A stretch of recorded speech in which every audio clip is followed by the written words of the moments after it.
Homegrown Radio. It's another yet great day for you and yours. Of course, this is Thames coming through your speakers, but I am not alone. I am with TKJ. It's 100% African music that we play, as well as 100% fresh talent that we are. We're broadcasting live from Homegrown Farm in Centurion. It's 012. It is Homegrown Radio, and you are listening to the amazing dose of the positivity. Power of positivity rather. And we are just literally just matching it or marrying it with happiness. We are talking happiness, all things happiness. I am super happy. We have to stay happy. It's important for the well-being of our just well-being. And I think without happiness we are doomed. Yeah, that's what I think. Happiness is very important. It's very important. Happiness, like, I know sometimes as human beings we go through life, we come across with tough situations, but remain happy, Joe. That smile, man. Thames, we're speaking about happiness here. And we're not talking about the fake happiness, we're talking about happiness, the real one. True happiness, yeah, which is joy. Because there's a huge difference between someone who is joyful and someone who is happy. But also, we need to also keep in mind that not everyone is able to tap into their happiness. So then how do you pour in the recipe to your own happiness? Create your own happiness. Let me tell you something. That is basic, and I think it's one of the fundamental keys that we need to hold on now as we are living under this pandemic, is that focus on the good things only. Being happy, it's all about the circle of people that you surround yourself with. Just do some checking, the friends that you have, the tribe that you belong to, and the connection and the excitement that you have with your own family. What kind of relationship do you have? Relationships are very important. We came to this world for two things: to form and create relationships, experiences, events, as well as to create connection. So if you have a good connection with the people that you love most, the people who cares about you, that balances your happiness. And if you don't have that kind of balance, just do some checking to see what is it that you can do to improve that. Your career is very important. It keeps you happy. Your finances is important for you to constantly check to see if, you're balancing how your expenditures are controlling you. It's very important. Your spirituality is very important because it keeps you grounded and happy at all the time, because you don't waver on the left, on the right hand side. You don't sway. You're always kind of like, you have a very good foundation. And of course, your mental health. Where are you when it comes to your mental state? It's very important. How do you wake up in the morning? How do you go to bed at night? How do you control your thoughts and your thinking, your patterns and your behavior? Where is it actually settling in? And of course, your fitness is very important to eat healthy people. We want to have a good life and be happy. Go out in the sun, go for a jog, do some yoga, go and do some kickboxing, some martial arts, go and play some soccer.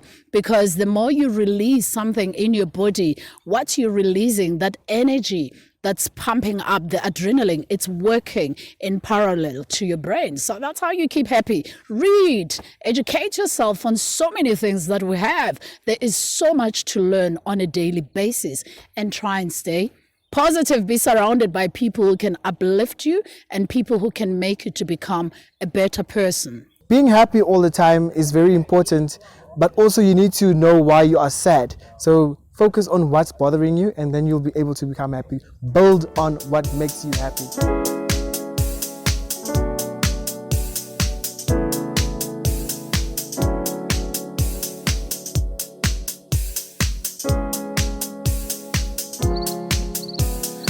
Wake up, make a change. Together we rise. Let's build up empire. Wake up, let's make it rain. Together we shine. We better be ready for change. Faith is what we made of. Change is is their power. Look what we conquer. Yeah, we started over. Oh yeah. Our dream has elevated. Wake up. We climbed up too high, yet we made it clear to stay. I stood up with a pride to claim what's mine. I am proud to say what they.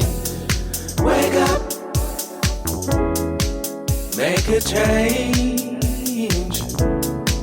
Together we rise. Let's build up empire. Wake up, let's make it rain. Together we shine. We better be ready for change.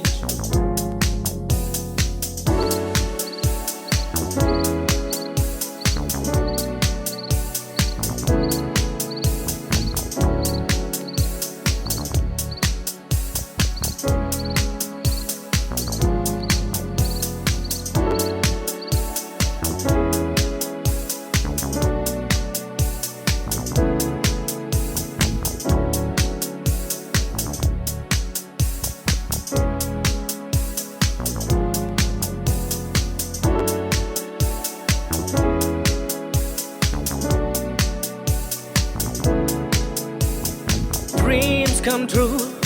Give it some time, you'll learn. I've been praying so bad, ain't no mastermind, oh yeah. Look where we started from, ain't no magic, yeah. Wake up, make a change. Together we rise. Let's build up empire.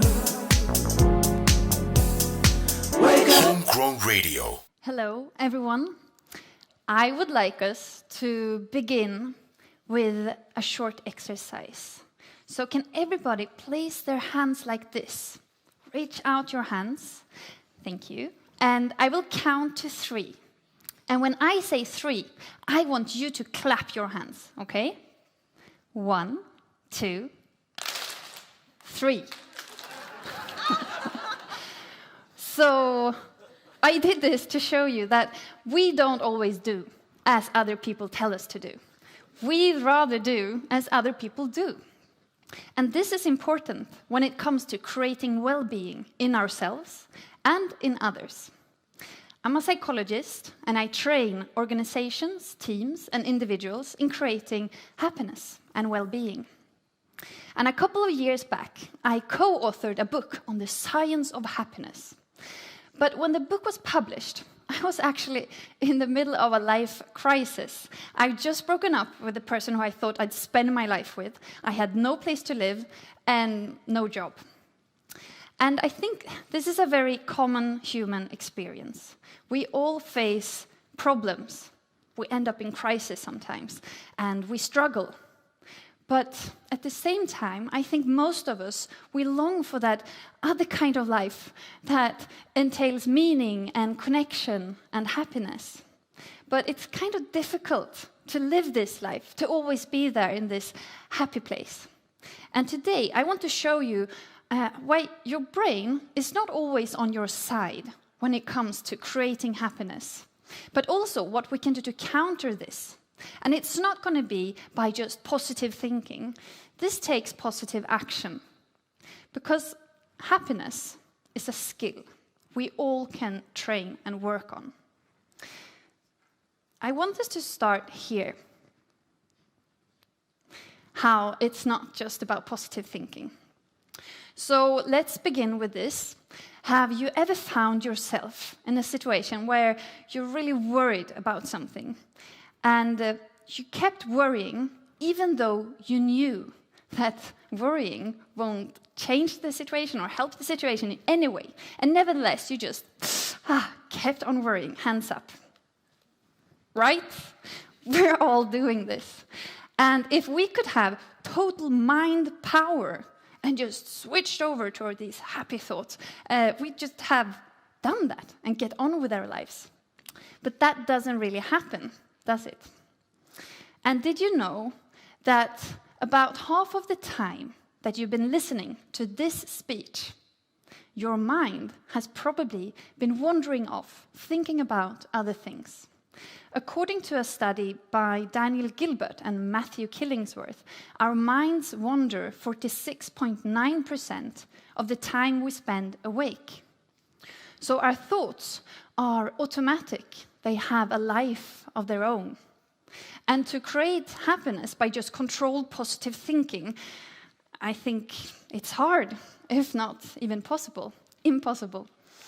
And I think it's time that we start talking more about this. How can we take positive action, actually making the change in our lives? Because if I would ask you to keep your focus on your breath, don't think about anything else for 5 minutes, I doubt that anyone in this room would be able to do that. But if I would ask you to please raise your hand like this for 5 minutes, I think we all would be better able to achieve this. So it's really difficult to control our thoughts, and we have a better chance at controlling our actions, our behavior. Therefore, well-being is better built by positive action and not positive thinking. Also, we tend to look at ourselves as if we're these objective, rational beings that perceive situations in this objective manner, and we process information almost like a computer. I just take information in. But in reality, we're far from objective, and that's actually a good thing. Because if we would truly be able to process and perceive reality in all its nuanced complexity, we would be rather lost. It would be an overwhelming experience. So therefore, our brain have evolved several cognitive biases that helps us categorize and prioritize and sort information, making it more easy for us to navigate. But these cognitive biases, this sorting and prioritizing, is really affecting how we perceive life, how we perceive different situations. And I'd like us to explore this further in a little thought experiment. So I invite you all to think back at the last time that you had an evaluative conversation with your boss or manager. And I'm quite sure that you got to hear a lot of good things. Things like how you contribute to the workplace. But I'm also quite sure that you got to hear something that you can improve with yourself, with your performance. And once you leave this conversation, what do you think that your brain thinks is the most prioritized information? All the things that you do really good, or the one thing that you should be improving? Well, if you're somewhat like me, it would definitely be the latter. And this doesn't really have anything to do with how my brain works. This is actually a pattern that's been shown among people. For example, Teresa Amabile is a professor at Harvard Business School. She did a diary study where she got to read people's diaries to explore how they experience everyday life. And she saw a pattern that the negative effect of a setback was more than twice as strong as the positive effect of a success. And the same thing goes with money, that we feel way worse about losing an amount of money than we feel happy about gaining the same amount. And if you would receive a compliment from a coworker and then a complaint from another coworker, these two comments don't neutralize each other. The complaint would definitely leave a stronger emotional mark. So now we need to ask ourselves, why? Why do we carry this emotional asymmetry? Why do we have this preparedness to experience unpleasant and negative emotions. And to understand that, we need to understand the context, the environment where our brain has been evolving for so many years. Today, several studies say that we have evolved a negativity bias, which helps our attention to be drawn to unpleasant or possibly threatening information. And this was really good back then and there, when we were at the savannah, fighting for survival every day. But today, here and now, this definitely affects how we perceive our life, how we perceive our relations, our workplace, our own performance, and ourselves. So, to simplify this a bit, one could almost say that your brain is concerned that you survive throughout this day. It's less concerned that you're a happy survivor. So by now we can understand that it's not strange that all of us sometimes feel anxious or tense or we worry. In one sense, we were built for this. But most of us, we long for this other kind of life with the meaning and the connection and the happiness. And I'm not sure that we can have one thing without the other, but there are definitely things and ways how we can cultivate happiness and build well-being. But this comes with good news and bad. The good news is that happiness is not something you find outside of yourself, and it's not something you have or don't have. It's a skill that we all can work on. But the problem is that we just don't do it. And this definitely applies for myself. This is the worst part of having written a book on happiness, because whenever I'm having a bad day, there's always someone who can do like, oh, haven't you read your own book, Katarina? You should know better.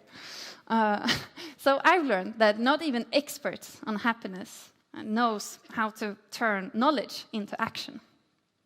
And this is one of the reasons why me and a friend, and we started a psychological gym where organizations and the teams and individuals could come and train these skills in order to create more happiness and well-being. Because we want to make psychological training as common as physical training. Because today we know so many things about how to eat properly and how to exercise to sustain physical health.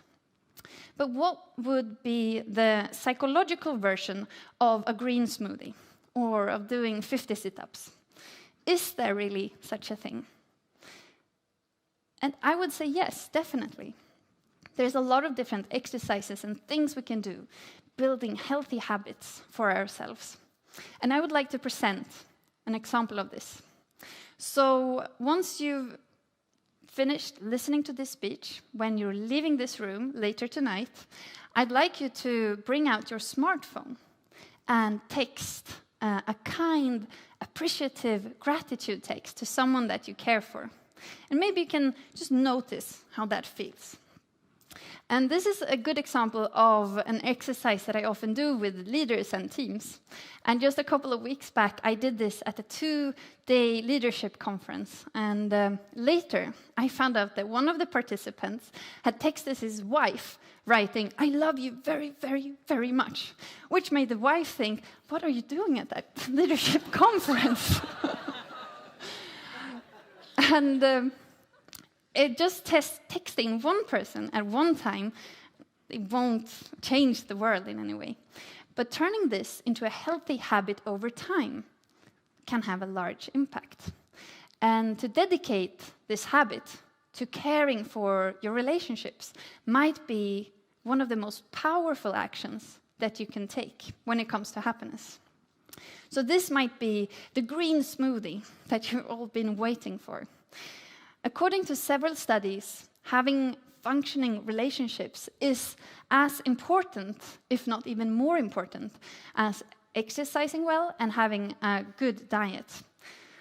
And this can even help us live longer. In a study from Harvard University, which began already back in 1938, researchers followed over 700 people to understand what it is that makes us flourish as people. So they followed these participants for decades, and in 2012, the results came. the researchers found that happiness doesn't come from wealth, it doesn't come from fame or working hard, it comes from relationships. And it's not about the number of friends that you have or whether or not you're in a committed relationship with a partner. They found that it's the quality of the relationship that counts. Being able to be vulnerable, listening, and sharing what's close to your heart. That's what matters. And by now, we know that forming good, healthy habits when it comes to physical training or having a good diet, it takes dedication, it takes commitment. And I think we should approach psychological habits in the same way, and especially when it comes to relationships. So by now, we know that the brain has this tendency to highlight the negative, and that this is really tricky to revoke just by positive thinking. It takes positive action. But some actions are more powerful than others when it comes to happiness. And investing your time and heart into the relationships around you, no matter if it's at work or with neighbors or with family or friends, this might be one of the most powerful things that you can do for yourself. And I'd like us to do this one more time. So can everyone reach out their hands? And I'm going to count to 3. And when I say 3, I want you to clap your hands. Okay? 1, 2, 3. Yay! Great. So we learn by watching others' behavior. You've just seen me do this 2 times, and already so many people changed their behavior. So the more you can turn this talk into action by being more understanding and caring, not just towards others, but also towards yourself, I think that others will follow your example and do as you do. And the people outside of this building, they won't know what just happened. They won't know what changed. But we know that it was here, in this talk, that everything started. Homegrown Radio. In every situation, in every bad condition, focus on the good things.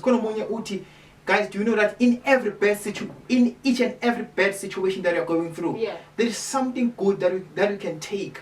Yeah, there is. It's lessons. Those are good ones. Lessons are very good, and I think we just need to remain as happy as we can be, because life is very short nowadays. True. And the blessings that we have. I mean, the fact that you were chosen today to be on the list of people who are waking up and sing today. Not everyone got that chance to just wake up and see this day. No, it's a blessing for you. It's a rare thing nowadays. It's rare. It's very rare. Yeah. Because now we live in the days, of COVID-19. Every single day we lose our loved ones, we lose our artists. And lately we have been losing our artists left and right and center. Like, I was asking myself, God, when are we going to have that peace, that happiness in our lives once again? I missed 2019. You know, I think there's still going to be a good time coming for South Africans and the world as a whole, because, you know, before dawn, it has to be dark. Dark. Yeah. Oh my God. Before dawn, it has to, when it rains, it has to rain. When it pours, it has to pour. But then, beyond those rains and beyond everything that is bad, you have to remain. There's light. Yes, there is light, and we have to remain happy. Happy. You have to go, it's a happy day, oh happy day. Happy So you can also sing. Yes, I can sing. So what do? You sing, you preach, you do what? I play piano. I also do talk shows like I'm doing right now. Like I do everything. You're dropping gems. You're dropping bombs. Hello! If you also want to brag and tell us what you're good at, like TKJ is doing, please make sure that you tell us across all our social media platforms. It's homegrown.radio on Instagram. It's radio_homegrown on Twitter, and homegrown radio on Facebook. Otherwise, the number that you need to have on your cell right now has to definitely be 061 580 2531. Otherwise, if you want to just hit me up And you know, the backdoor way, it's Libra_MVQ on Instagram. What is your handle? I don't like that. What is your handle? I don't like that. What is your handle? Okay, you can follow me on Facebook. I am Dumelo TKAJ. That's only I have. That's the only handle I have. And people need to know that if you want to remain happy, don't think too much about situations. Don't think too much about people. Just do what makes you happy. You know what? Do what makes you happy. Pen.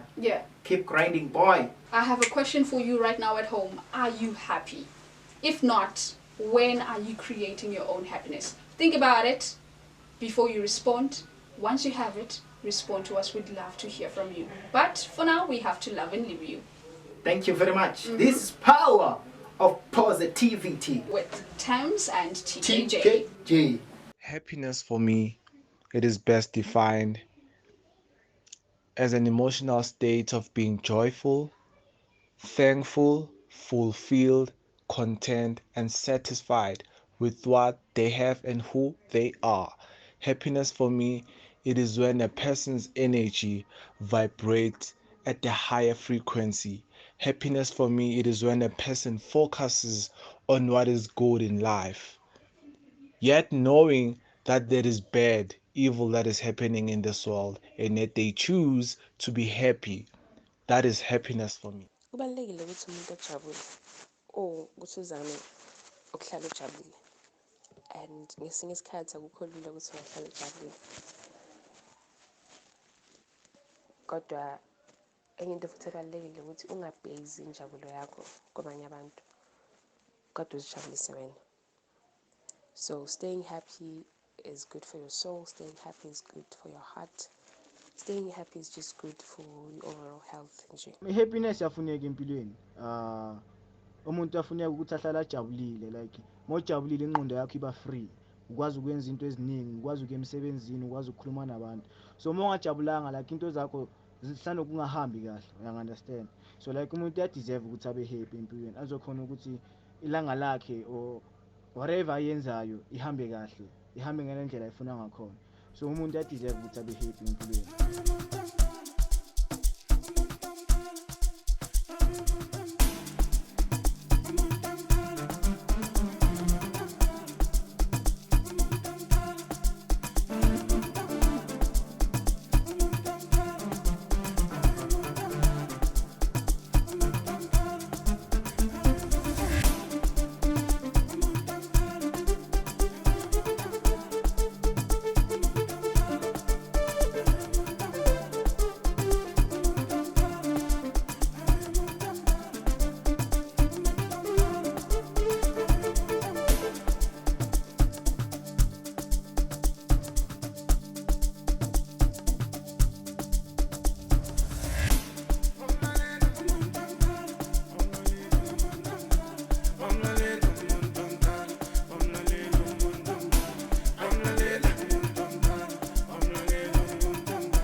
Mamelo malume my kuzungani point taken and left body say pussy hine